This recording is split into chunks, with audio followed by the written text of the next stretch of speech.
Welcome back to Figure Depot, ladies and gentlemen. As you can see, we're taking a look at the Hot Toys Diecast Metal RoboCop 3 action figure. This thing is insane. It is gorgeous. Was hard to come up with a background to shoot this thing. I don't have my review space set up for 1/6 scale figures. I have everything set up for my 1/12 stuff, so had to get a little creative setting this up. But wow, this thing is gorgeous. I like the way they put the face plates here in the tray.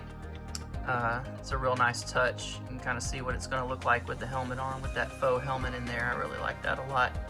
The hands look awesome. They're die cast. You get left and right, of course. He does come with the data spike hand, and you get the plastic Auto 9 and the die cast Auto 9 there in the gloss. But man, look at this paint job. Absolutely gorgeous. Little hits of iridescent teal and purple. It's absolutely wild.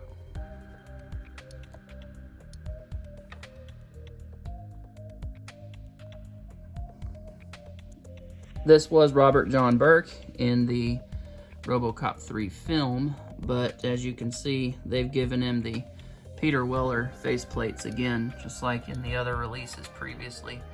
And I don't mind it, because this is like my universal RoboCop. First edition had a hint of purple here and there, but a lot more true silver in tone. As you can see, we get the balled up fists there. Those are the additional fists, or hands I should say, that come with the figure. But man, this thing is awesome. A true work of art.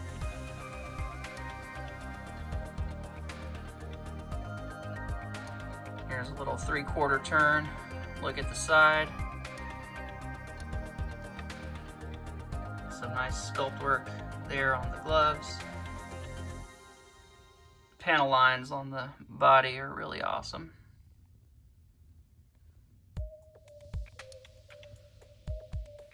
Paint job on this is just outstanding.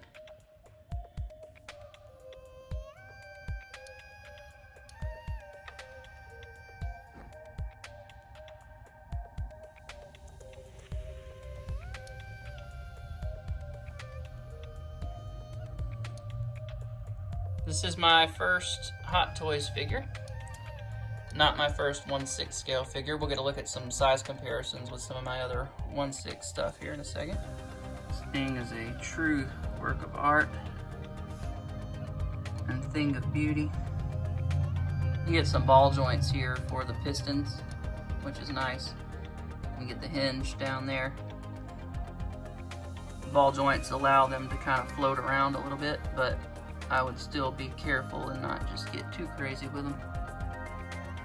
You get the rubber undersuit there to get the articulation in the knees and conceal all the hardware and mechanisms that make that function. Same thing at the elbows.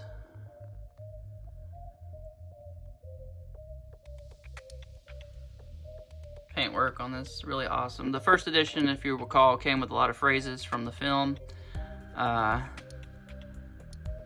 don't have that version, but this one does not come with it. The voice feature, I should say. So all these plates that used to detach to access the battery compartment are now just permanent and do not detach. We do get a peg here for attaching the rocket pack.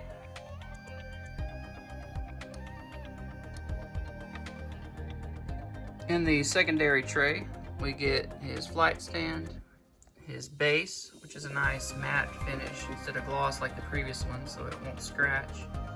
We get his little rocket launcher, the magazine for his rounds. We get this beautiful missile that plugs into the front of the rocket launcher with this nice smoke effect.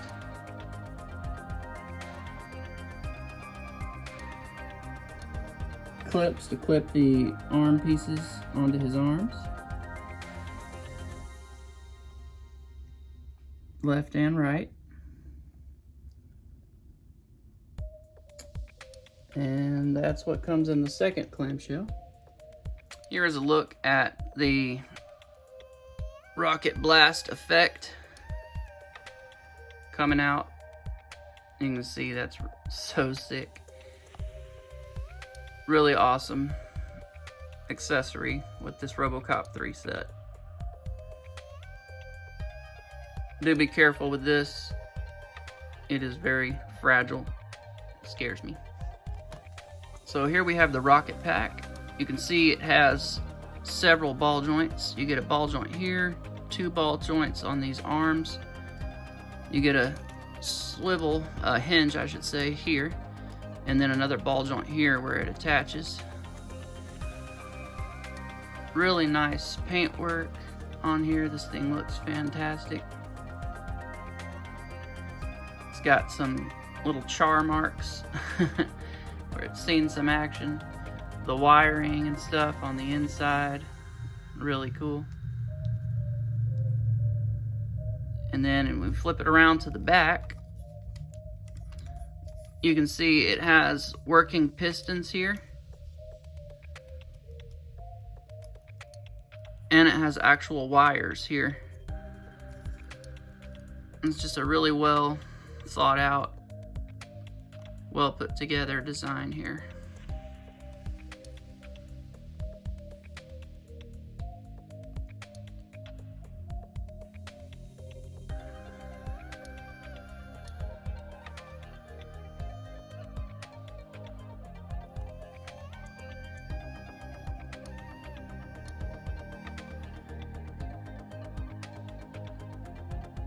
Very nice piece. There's a look of RoboCop in the jetpack.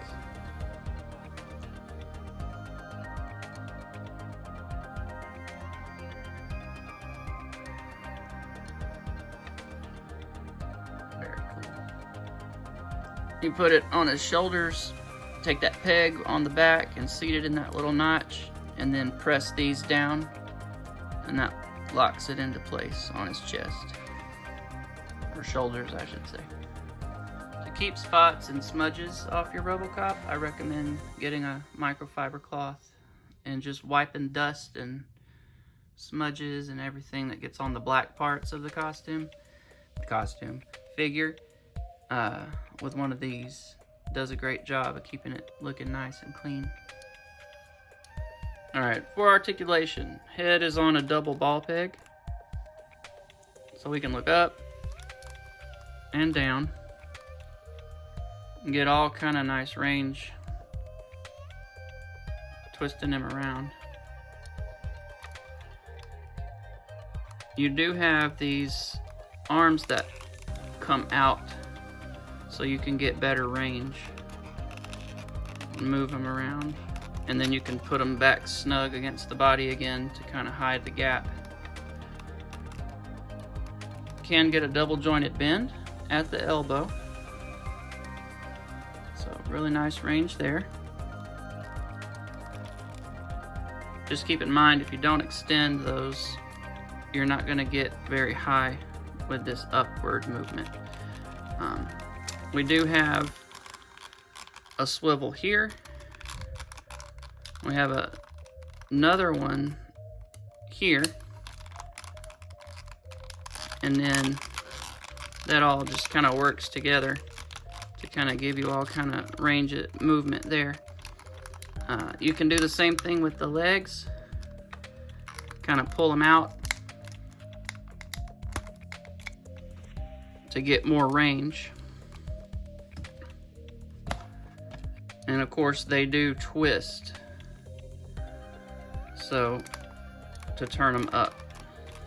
Just like the NECA figure. If you've got the NECA figure, it doesn't extend out, but when you turn the leg, it is going to veer off to the side like that. It's not going to come up just straight and down.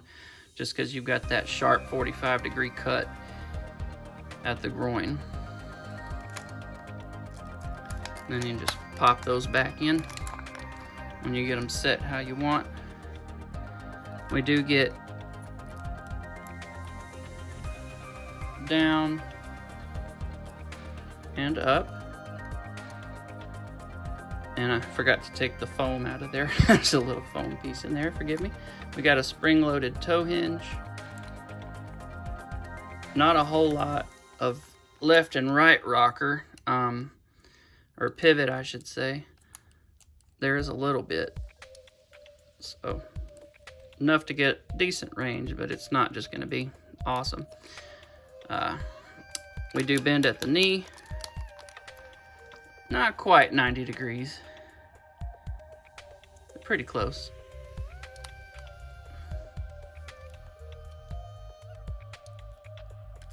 You can see how that moves around so you don't torque your pins right there.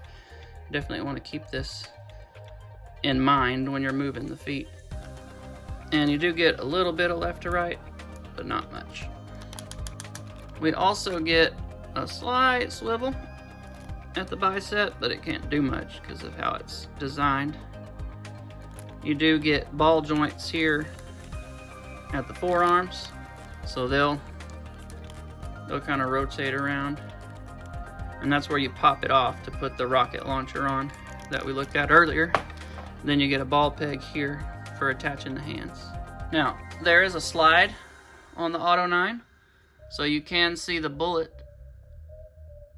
or the round, if you want to be fancy, at the top of the magazine coming up into the chamber.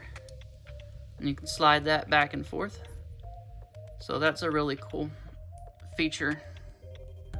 But yeah, this is the plastic one. It looks really good. You're gonna want to display him holding this one because the die-cast one is too heavy.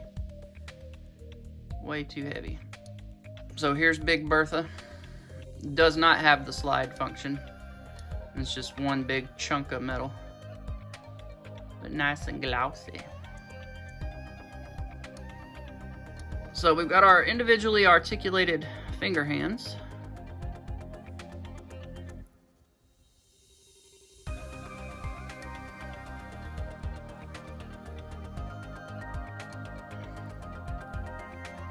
They bend here and here. So you can pose them around quite a few different ways. So getting this in his hand is a pain in the butt. Some people glue that, some people drill it with a screw. I would not want to do that to my figure. So just have to keep an eye on it. But he will hold it.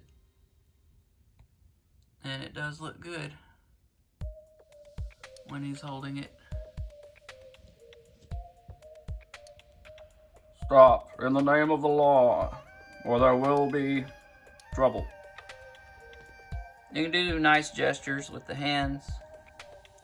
I would not leave his elbows bent in that 90-degree angle because you don't know what, over time, that the rubber is gonna do down in that joint. It might crack and split if it starts to dry out, so just be cautious of that. Get your pictures that you want to get and then put him back in a neutral position. If you'd like to swap out a faceplate, this is on a magnet. Just take that off, and then pro tip, kind of tip it down to pull it up. Because if you just go straight up, scuff the chin. So as you're taking these in and out, just kind of tuck the chin in advance down in there, and then notch it back into place. Looking at the holster mechanism, a lot of people just decide to store their die-cast pistol, Auto 9 as it was, down inside there. So that's a good place for it if you don't want to put it back in the box and don't want to lose it. Or you can just leave it empty. Choice is yours. And this bends, it's on a hinge. You just swing it around and lock it back into place. Alright, starting with some cheap toys. Here he is with a Toy Biz Incredible Hulk.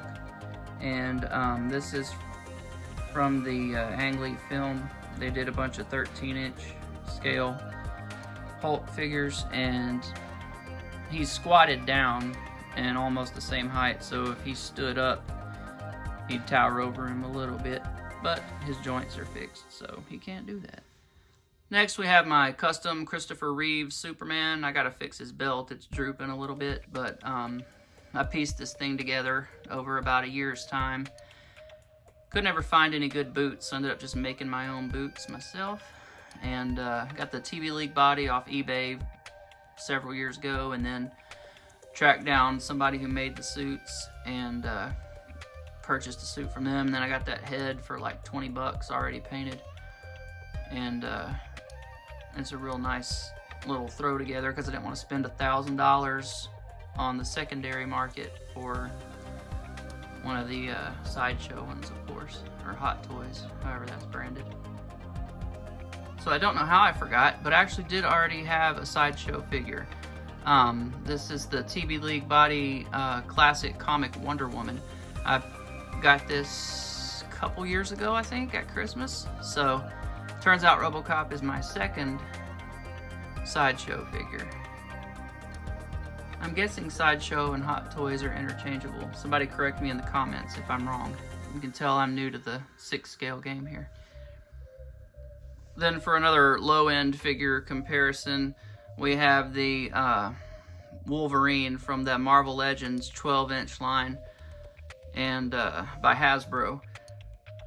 Obviously, they're not quite as intricate as Hot Toys in terms of concealing the articulation, because these are basically just jumbo-sized action figures, but they look, you know, fine against one another in your collection. And here is my entire RoboCop collection. People tend to either love or hate the 2014 movie. I really like it, and I took this Bat Cycle from the Flash movie and gave it to my Play Arts Kai 2014 RoboCop. I don't like the black suit, but I loved the silver suit in the film. I think it looks awesome.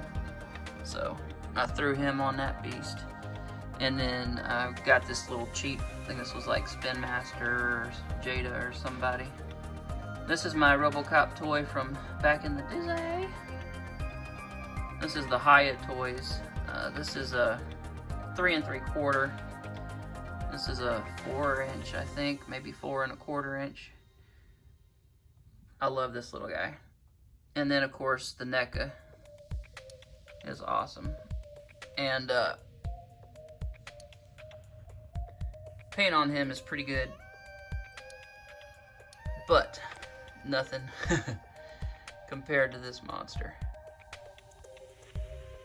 So, yeah. Final thoughts. If you're a RoboCop fan, this is definitely a grail piece for your collection. I'd definitely recommend it. If you're, you know, saying, yeah, but it's RoboCop 3, it really just looks like RoboCop from any iteration, not just 3.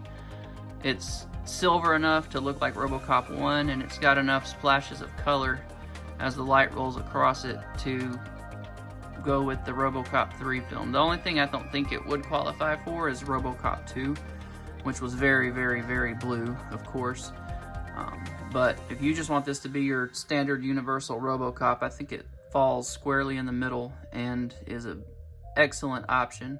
I would not pass this by if you were not able to get the first version, because you get the Peter Weller faceplates, and you know, if you like RoboCop 3, You've got all the accessories you need for that with the jetpack and the rocket launcher attachment. If you are not a fan of RoboCop 3, you got everything you need for a basic RoboCop from RoboCop 1. I mean, you can't go wrong no matter how I slice it with this thing. It is absolutely gorgeous, an amazing piece, and in my opinion, it's a must-have for RoboCop fans. Thank you so much for watching. I hope you enjoyed this review. I hope it was informative, and I will see you guys on the next one. Be sure and check out my Instagram, and I will see you next time.